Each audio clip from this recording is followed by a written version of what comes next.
Direct po. Thank you. Okay po, thank you po. Dito yan sa Rizal Medical Center. Yung pangalawang book natin kanina. Ready na yung next delivery natin. Next pick up. Dito lang yun sa Orchids.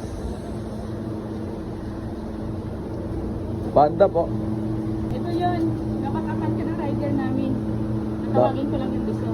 Lahat po to. Oo, lahat yan. Kaya nga, akong rider na pumunta dyan, kinalisit eh. Talaga ba?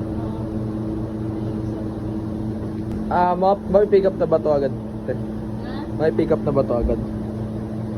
May rider na po ba? Oo, nakakausap mo ng customer yan. Kung baga pagkuha mo nito, dalawa kayong rider namin. Kasi di mo kaya ito, marami ito eh. Oo nga po, wala. Ito, punong-puno. Bigat na ito guys. Pero susunod naman daw yung rider.